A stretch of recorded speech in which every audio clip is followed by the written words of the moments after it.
नमस्कार, स्वागत है आप सभी का एनएफ न्यूज पर। मैं हूं आपके साथ रोहित।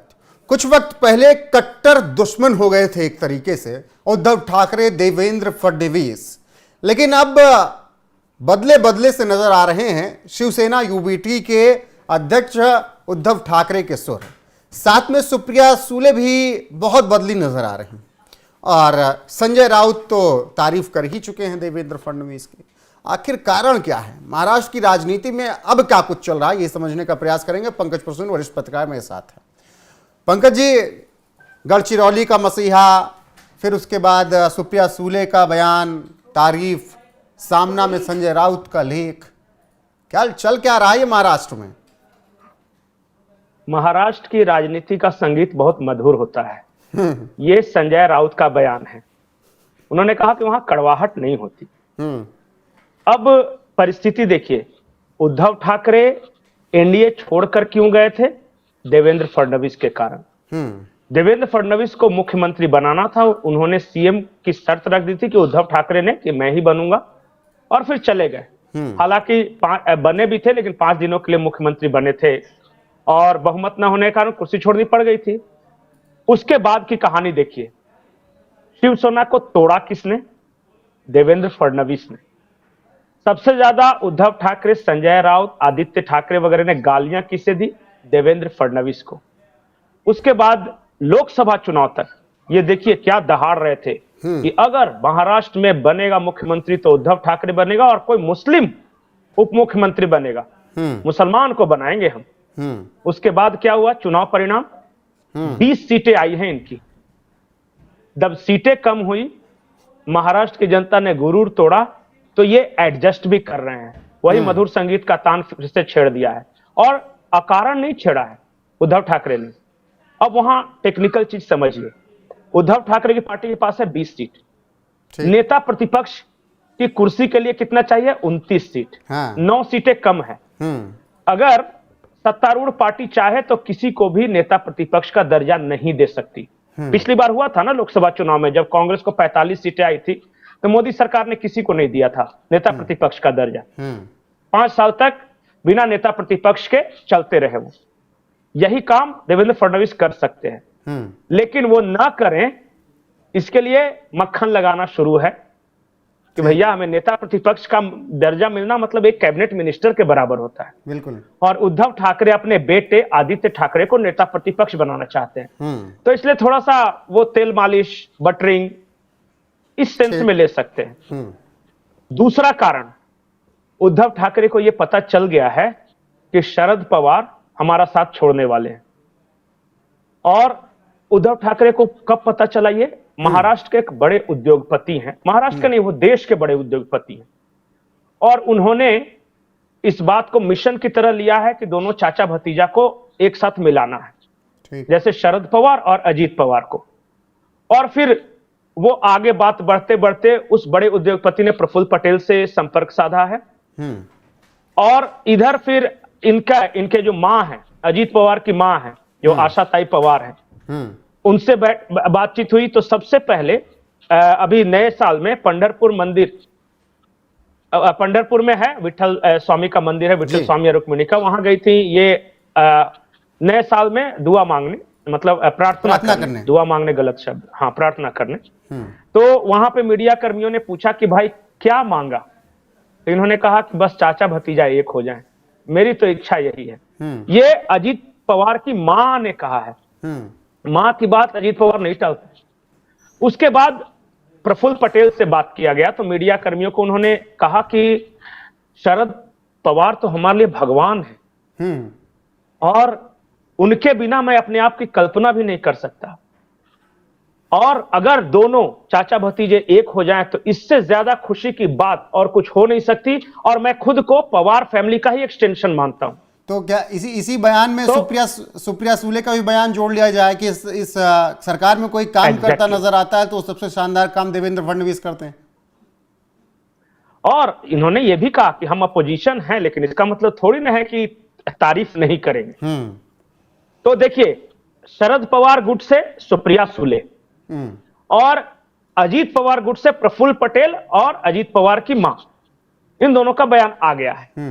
और मेरी जहां तक जानकारी है दोनों गुटों के बीच बैठक भी हो गई है।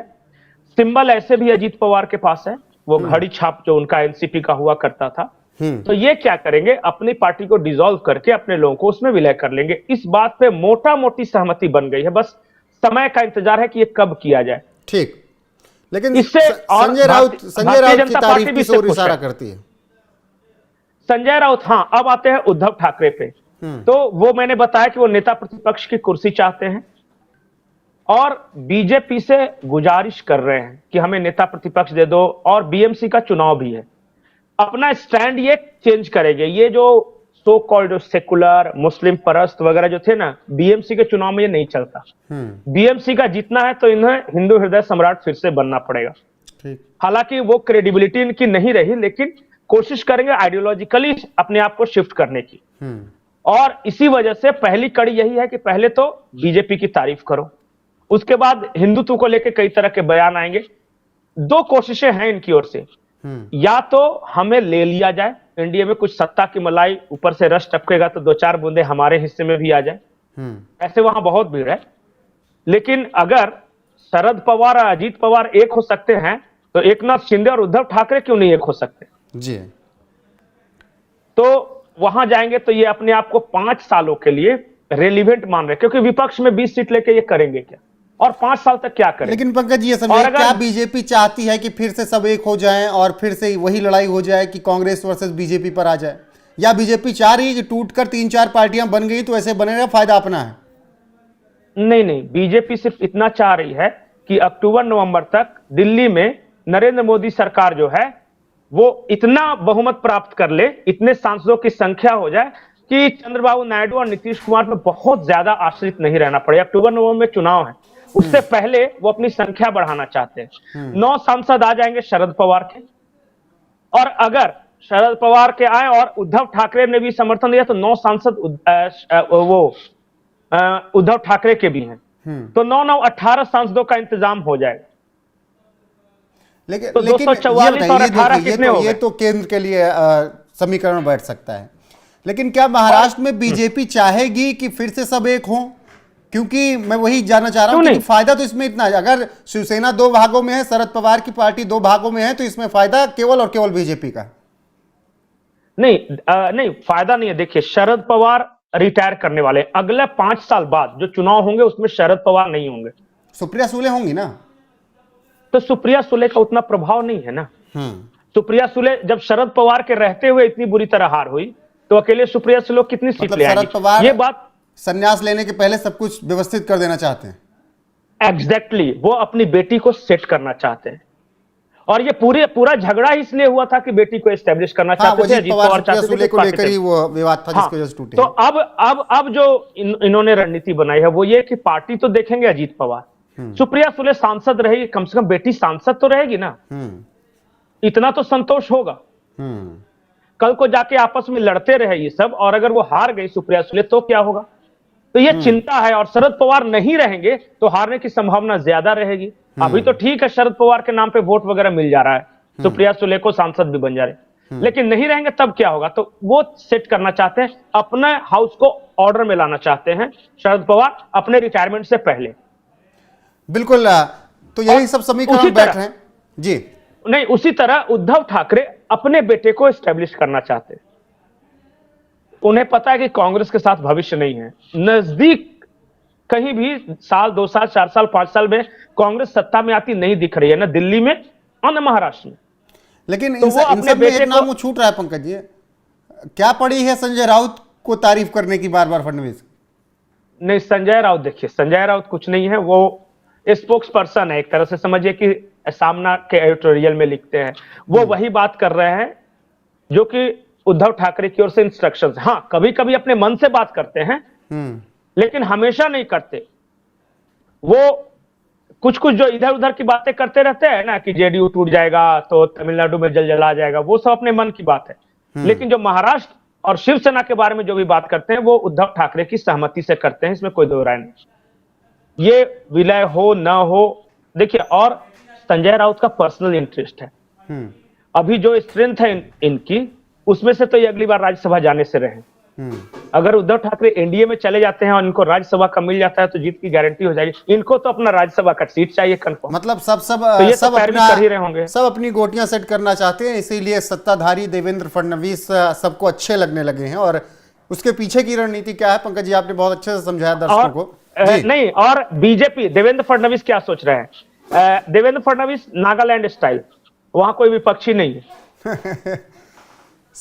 सबका साथ सबका विकास करने की देवेंद्र देवा भाव सबके हैं। बिल्कुल, नीतीश वो कुमार बिहार वाला नीतीश सबके हैं। नहीं, फिलहाल वैसे देखना होगा कि नहीं है, महाराष्ट्र में वैसे आगे नहीं क्या है। कुछ होता है, क्या समीकरण बन रहे हैं और क्यों तारीफ इतनी देवेंद्र फडणवीस की विरोधियों द्वारा की जा रही है, उसके पीछे का भी कारण हमने समझाया है आपको। फिलहाल पंकज जी, इस चर्चा में जुड़ने के लिए आपका बहुत बहुत शुक्रिया। बाकी दर्शकों से अनुरोध है कि अपनी राय कमेंट करके जरूर बताएं, वीडियो को शेयर करें, लाइक करें, चैनल को सब्सक्राइब करें, बने रहें हमारे साथ। नमस्कार।